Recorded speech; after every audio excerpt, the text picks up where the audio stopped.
તો રાધનપુરમાં પાણીની ટાંકીના કામમાં બાળમજૂરીના ગંભીર આક્ષેપ થયા છે।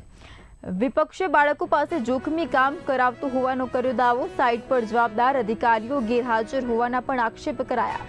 લેબર કમિશનર લઈ ઉચ્ચ અધિકારીઓ પાસે તાત્કાલિક માંગ કરાઈ। કોન્ટ્રાક્ટર સામે એફઆઈઆર અને જવાબદાર અધિકારીઓને સસ્પેન્ડ કરવાની માંગણી કરાઈ છે। કાર્યવાહી નહીં થાય તો ગાંધીનગર સુધી રજૂઆત અને ઉગ્ર આંદોલનની ચીમકી પણ આપી।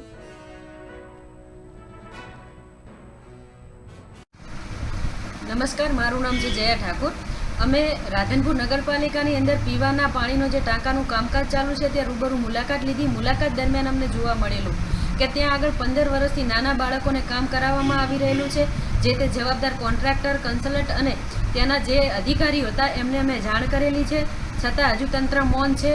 अने आवी रीतना जे एक भणवानी उंमरे नाना बाळको जोडे काम करावे छे बिलकुल तद्दन खोटुं कहेवाय छे। अत्यारे बाळक ए भावी छे देशनुं, माटे एनी जोडे काम न करावुं जोईए। साथे बीजुं ए कहेवा मागीए छीए के हजू तो बनी रह्यो छे टांको जेनी अंदर हनीकॉम्बिंगना काणा जोवा मळी रह्या छे, जेनी अंदर पाणी लीकेज थवानी पूरेपूरी शक्यता छे।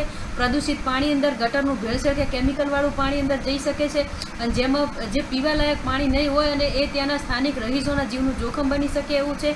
माटे तात्कालिक धोरणे आ एजन्सी जे छे अने जवाबदारीना भागरूपे तेने टकोर करवामां आवे, शिक्षात्मक पगलां लेवामां आवे अने बने तो तेनुं काम रोकवामां आवे। गुणवत्तायुक्तवाळुं काम करवामां आवी रहेलुं नथी। એટલે વિપક્ષ તરીકે અમે આ એક વિરોધ એટલા માટે કરી રહ્યા છીએ કે પ્રજાના ટેક્સના પૈસાનો વેડફાવ ન થાય અને જે પણ કોન્ટ્રાક્ટર છે એ કોન્ટ્રાક્ટરને સખતમાં સખત શિક્ષાત્મક પગલાં ભરવામાં આવે, જેથી બીજી કોઈ પણ જગ્યાએ આવી રીતના ખોટા પૈસાનો વેડફાવ ન કરે અને પ્રજા સાથે ખિલવાડ ન કરે।